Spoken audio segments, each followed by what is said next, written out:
या जळंगीने असलेल्या छोट्या भावाला सोडवलं.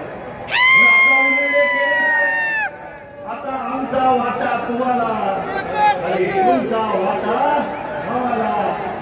आता तुम्हाला ऊसतोडी करायची पाळी आल्याशिवाय झालं नाही महाराष्ट्रामध्ये. तर आता सगळे कारखाने आता आमचे होणार आहेत. माझ्या कमिटीमध्ये काही दिवस संघटनेचा उपाध्यक्ष होता.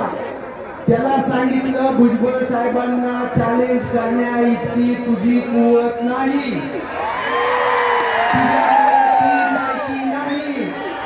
जर तुला मंडळ आयोगावर चर्चा करायची असेल तर हा सत्संग मंडळ तुझ्यासाठी काफी आहे. भुजबळ साहेब या देशातील ओबीसीचा आवाज आहे आणि तो आवाज बनूनच नाही साहेब. दुसरी एक गोष्ट आहे की ज्या गोपीनाथ मुंडेंनी जातनिहाय जनगणना करण्यासाठी या लोकसभेमध्ये भाषण केलं, समीर भुजबळ भाऊ पण त्या लोकसभेमध्ये होते.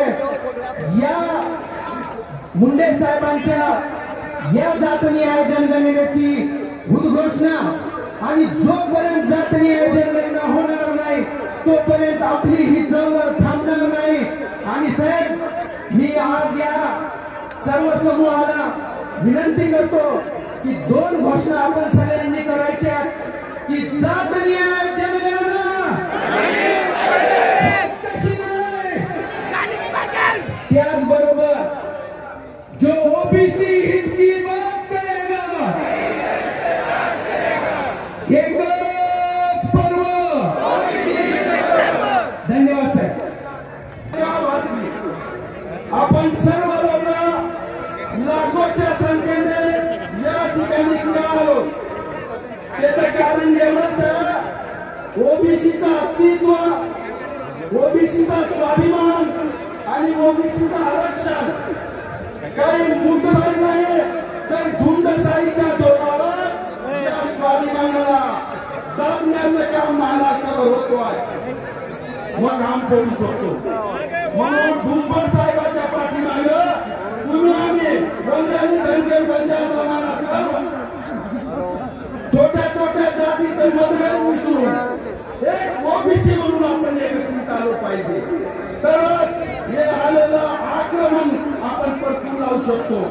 मागच्या काळामध्ये आमच्या हरिभाऊ राठोड बंजारा समाजाने 30 वर्ष त्यांना ताकद दिली साहेब, त्यांना नेतृत्व दिलं. परंतु आज हे हरिभाऊ राठोड चुकीच्या लोकांच्या पंक्तीला जाऊन बसले आणि ते भुजबळ साहेबाला विरोध करत आहेत. ही चुकीची गोष्ट आहे. आमच्या नजरेत दिलेलं आरक्षण आहे, साहेबांमुळे आपल्याला वाचलं आहे. म्हणून वेगवेगळ्या चुनी मांडण्यापेक्षा एकच नेता, एकच आधारस्तंभ आदरणीय भुजबळ साहेबांच्या पाठीमागं आपण सर्वांनी. दुसरी एक शेवटची गोष्ट सांगतो. आज लालकृष्ण अडवाणी यांना भारतरत्न दिले केंद्र सरकारने, अभिनंदन. कर्पूरी ठाकूर यांना मागच्या काळात दिलं, त्यांचं अभिनंदन. आज या ओबीसीच्या मंचावरून मी जाहीर सांगतोय की या राज्याला सुजलाम सुफलाम करणारे हरित क्रांतीचे जनक वसंतरावजी नाईक साहेबांना भारतरत्न देऊन या राज्यातील आणि देशातील ओबीसीचा सन्मान करावा एवढं त्या ठिकाणी. आणि भावांनो, मागे 2-3 महिने आपण बघतोय सरकार सांगतंय ओबीसीच्या आरक्षणाला आम्ही धक्का लागू देणार नाही, ओबीसीने निश्चित राहावं. 25-26 तारखेला जो निर्णय घेतला सरकारने, भावांनो ओबीसीच्या आरक्षणाला धक्का लागलेला ना, परंतु ओबीसी बरोबर फार मोठा धोका केलेला आहे या सरकारने. म्हणून या ठिकाणी या मंचावरून मी सरकारला सांगतोय की हा धोका आणि हा धक्का येणाऱ्या काळामध्ये तुम्हाला परवडणार नाही. ओबीसीच्या म्हणून विनंती आहे माझी मुख्यमंत्री शिंदे साहेबाला की तुमच्या हृदयाला पाजर फुटला पाहिजे. हा हजारो वर्षापासून पिकलेला दबलेला ओबीसी आणि या व्यवस्थेने दाबलेला ओबीसी, त्यांचा हक्क जर तुम्ही हिरावून घेत असाल तरी चुकीची गोष्ट आहे. आज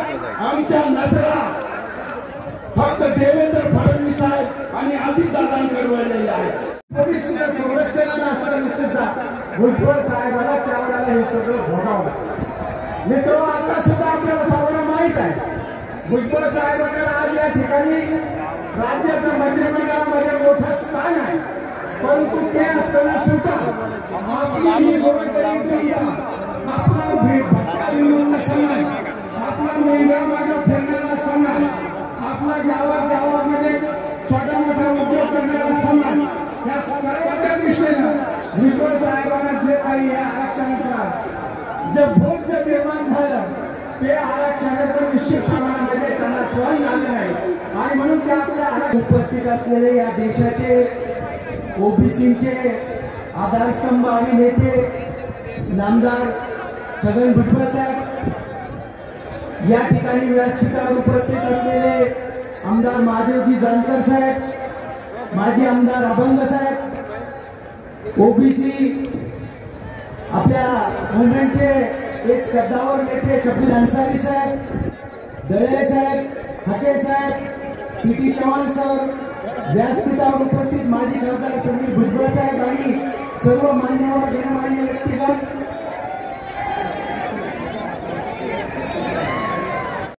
महाराज होते संत भगवान बाबाला वंदन करून आज ओबीसी आजचा नगरच्या आयोजकांचे मी अभिनंदन करेन की हे ग्राउंड भरून भुजबळ साहेब दुसरंही ग्राउंड भरलेलं आहे. पलीकडे प्रकाशनाने पलीकडे सुद्धा ग्राउंड भरलेलं आहे.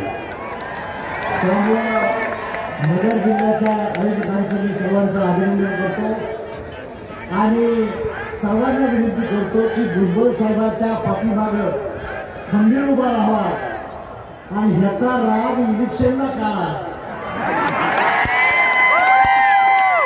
आणि प्रकाश अण्णा असतील, भुजबळ साहेब असतील, सर्वांना माझी विनंती, आपल्या 17 नेते करू नका, एक नेता करा आणि त्यालाच बाप मान.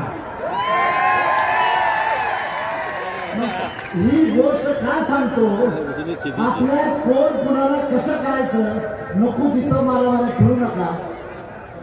बिहारमध्ये कर्पूरी ठाकूर मुख्यमंत्री झाला, तो नाभिक समाज आमच्या समाजाचा होता. लालू प्रसाद झाला, मुलायम झाला, मायावती झाली.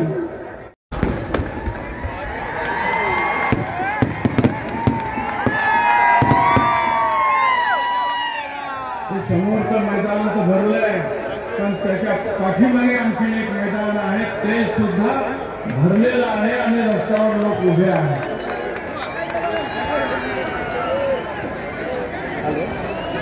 आणि अशा या भव्य महासभेसाठी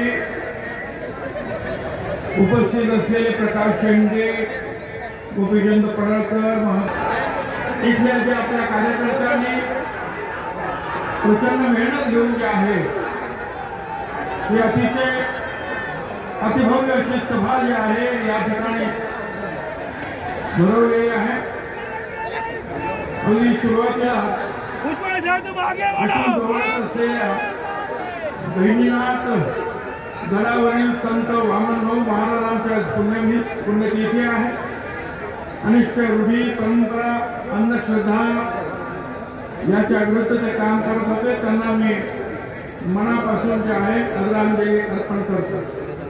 मगाशी सांगितल्याप्रमाणे आज आद्य क्रांतिकारक नरवीर उमाजी नाईक यांची सुद्धा पुण्यतिथी आहे. 1857 या समाजाने दिलेले आहे छत्रपती शिवाजी महाराजांपासून आतापर्यंत. मी भारत सरकारचं आणि प्रधानमंत्री मोदी साहेबांचं सुद्धा अभिनंदन यासाठी करतो की आमच्या नाभिक समाजाचे स्वर्गीय कर्पूरी ठाकूर यांना मरणोत्तर भारत रत्न पुरस्कार त्यांनी जाहीर केला आणि आपल्या ओबीसी समाजाचा सुद्धा जे आहे ऋण त्यांनी मान्य केलं की ही सगळी मंडळी जी आहेत देशासाठी समाजासाठी काम करत होती. असा मुक्त सन्मान शिक्षण क्षेत्र ते कृषी क्षेत्र सर्व क्षेत्रांचे आवड असणारे आणि काम करणारे मुख्यमंत्री म्हणून गोरगरिबांना न्याय देणारे असे जे बिहारचे मुख्यमंत्री होते नाभिक समाजाचे त्यांना हा नमस्कार उपोषण करण्याचा परत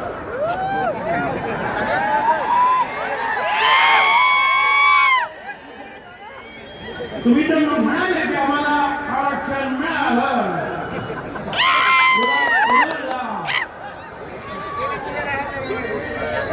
काहीतरी एक कागद हातात घेतला आणि झाला हा अध्यादेश आला बघा हा अध्यादेश आला निघाला अध्यादेश म्हणजे काही कळत नाही आणि नोटिफिकेशनचा मसुदा म्हणजे काय ते कळत नाही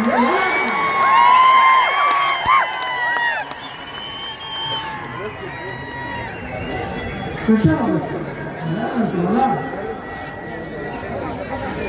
4 दिवस झाले या राज्यामध्ये उन्हाळ सुरू आहे डीजे वाजवला जातो रात्री 3-4 वाजेपर्यंत जे ओबीसीचे लोक आहेत त्यांच्या घरासमोर शिवीगाळ केली जाते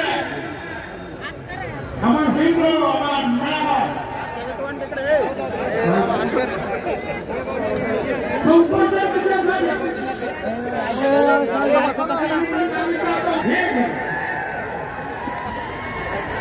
एक गोष्ट मागण्यासाठी आम्ही राज्यातील सुद्धा वेगवेगळे घटक वर्ष लढत असतात पण त्यांना मिळत नाही आणि यांनी सांगितलं ताबडतोब धावपळ सुरू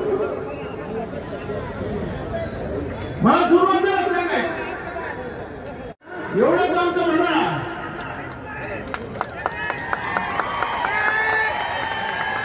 आणि ते म्हणतात की आम्हाला ओबीसी वगैरे द्या मला काय कळलं नाही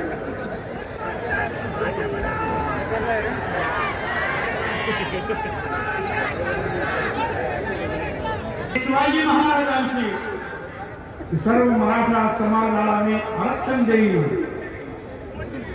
ती शपथ आता पूर्ण केली